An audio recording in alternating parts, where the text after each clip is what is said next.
Hello, everyone. Welcome to Far From Just Words. The topic today is a little bit sensitive. We're talking today about, I'm going to use a word, um, teenage marriages in the olden days. Now, when when we refer to teenage marriages, we're talking between the ages of 14 and in the African society, we talk about 14 too. Yeah, it used to happen even up to the ages of 14. And maybe in the Western society, they talk about 16 and 19, right? Teenage marriages were common in every society, right?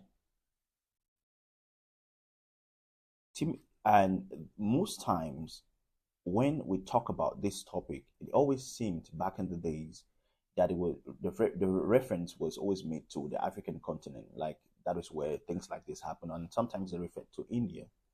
But then I think it's a little bit of a bias when Western historians talk about things, or journalists or this media talk about things like this, without referring to the fact that they also lived in a society that this was common, especially among the rich. The rich people, in order to keep money in their families, will marry their daughters to their friends, right? Or their sons to their friends in order to keep the money in their family, right? Teen marriages was pretty common pre-colonial Western society due to economic and social factor, not necessarily a cultural practice in modern sense. What does that mean? You could see the fact that there's a little bit of a similarity between the African society and the Western society in their cultures, but then I think the way that the way that the propaganda about Africa was done was in such a way to destroy everything that was good about Africa, and to turn it in such a way that every other society could see Africa as some kind of a village and primitive and civilized kind of people. But then the same things that happened there happened in the Western societies, because the similarity was they did teenage marriages just as the African society, but the difference might be in the case that it was a cultural thing in the African society and it wasn't a cultural thing in their society. So, what was the thing that was pushing them to do it? Economics, because you wanted money to avoid war, right? To get land and to for political alliances. Was this something that was different too for Africans in during the tribes, between the tribes? No, it wasn't. It wasn't something. It's not different. We did that. It was normal. They did it too. I mean, the king could get his daughter to get married to the other king on the other side because they wanted to have some kind of alliance, especially during war. I mean, you understand? Especially when maybe the village is going through something. Was that not the same thing that happened during the Western pre-industrial Western society? So I think there is a little bit of bias when historians and other and the media and writers write in the back in the days wrote about Africa in such a dark way that it almost seems like witch hunting. And I remember, okay, there's an example that I remember that they said Margaret Beaufort, mother of King Henry VII of England, was married at the age of 12, gave birth at the age of 13.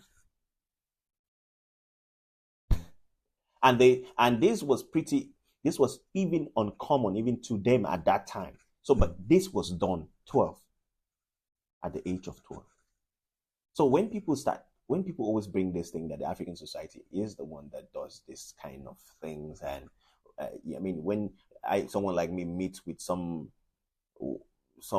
Westerner from somewhere, or even Russia or somewhere, or even Asians, and they say some kind of very stupid and funny examples of what they think Africa is about, or because they read some olden day books. It gets me really triggered up. I feel angry because I'm like, you read the book and you're living in the 21st century in 2025, and you couldn't make any other research. I mean, even in your society, do you want to tell me that there was no teenage marriages in your society back in the days? There was.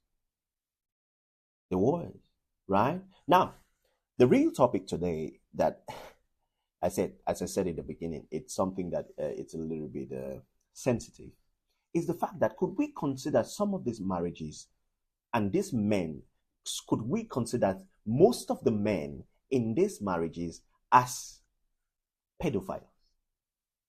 Could we consider them as pedophiles?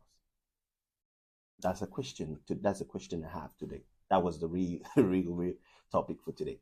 Could we consider the men in those marriages as pedophiles? Because some of these women, girls, were married to older men. It was not always getting married to the next guy that was younger, but it was always to the richer guy because maybe your family is getting broke, or to an older man because they are stronger. The army is stronger than the army, the soldiers in your own country. So you needed that political alliance. So could we consider them pedophiles? To my, I'll bring my own personal opinion.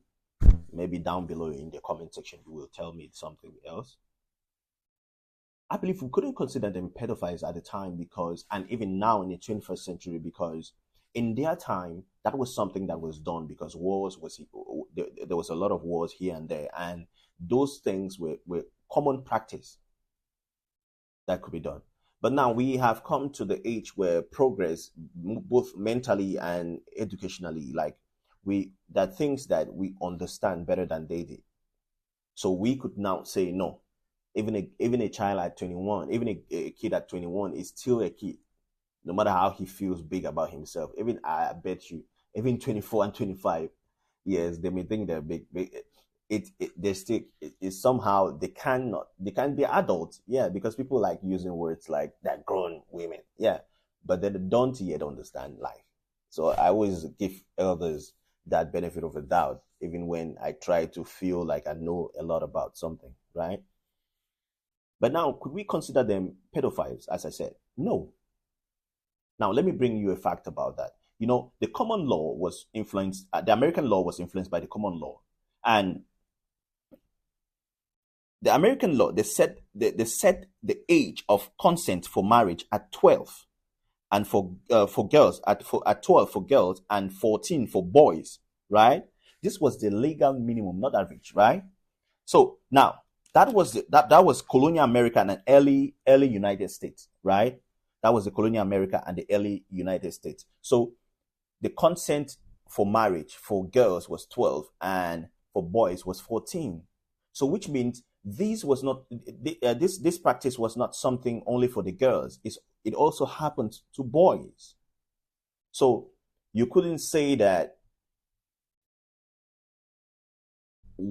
just the men, or you couldn't argue the fact of patriarchy and say like the men were pedophiles, because it was something that to them at that time was believed to be a common practice. Anyways, see you in the comment section. Till next time.